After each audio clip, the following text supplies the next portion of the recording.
कौशल प्रसाद कंटक पथ पर नंगे पांव के भाग 11 में आज हम लेकर आए हैं बाबूजी की ईमानदारी से युक्त जीवन शैली, बाबूजी का विछोह, मृत्यु और डॉक्टर शिखा कौशिक नूतन के द्वारा बाबूजी को काव्यात्मक रूप में किया गया सादर नमन। ईमानदारी से युक्त जीवन शैली। बाबू कौशल प्रसाद जी का पूरा जीवन ईमानदारी का पर्याय है। निजी जीवन हो या पेशेवर और सार्वजनिक जीवन, उन्होंने किसी के साथ कपटपूर्ण आचरण नहीं किया। एक अधिवक्ता के जीवन में ईमानदारी अपने मोक्किल के पक्ष में बिना किसी विवश के रुतबे, पैसे के दबाव में आए खड़ा रहना होता है और बार एसोसिएशन कैराना के अध्यक्ष के रूप में 26 साल तक बार फंड के उचित व्यय के रूप में भी प्रदर्शित होती है। निजी जीवन में कभी किसी से उधार न लेने के रूप में भी बाबू कौशल प्रसाद जी ने ईमानदारी को अपनाया।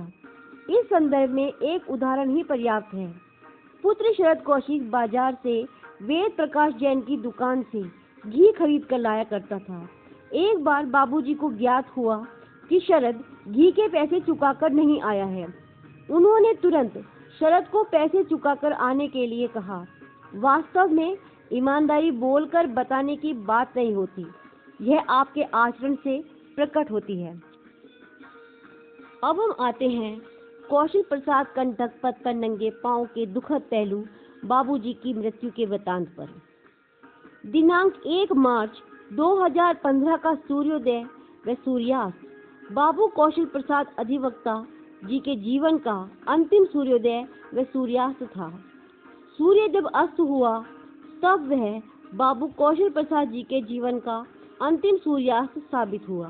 हृदय गति रुक जाने के कारण बाबूजी दैहिक रूप से सदैव के लिए हमसे दूर चले गए। कई बार उनके ही मुख से यह अशार सुना था, मौत का एक दिन मुअय्यन है, मौत का एक दिन मुअय्यन है, नींद क्यों रात भर नहीं आती। मिर्जा गालिब।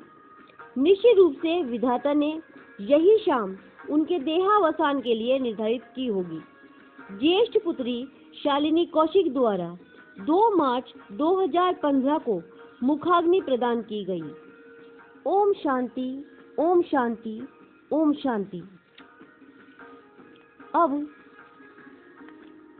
एक पिता के लिए एक पुत्री डॉक्टर शिखा कौशिक नूतन द्वारा सादर नमन की काव्यात्मक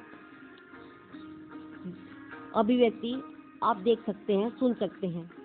पिताश्री, 7 वर्ष नहीं मानो 70 वर्ष, जब आप हमें तूफानी रात जैसी दुनिया में बिल्कुल अकेला छोड़कर हमेशा के लिए चले गए।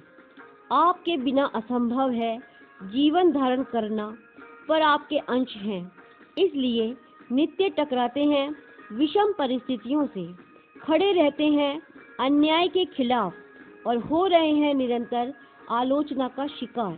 पर हर हेट के आगे एक संतुष्टि है, जीवन में स्वार्थ रहित होकर संघर्षरत रहने की।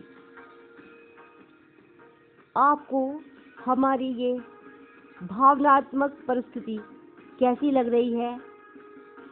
आप बताइए। आपके विचारों का सदैव स्वागत है। हमारे चैनल को फॉलो कीजिए ताकि हम प्रोत्साहित हों पुस्तक के आगे के अंश आपके सामने लाने के लिए। धन्यवाद।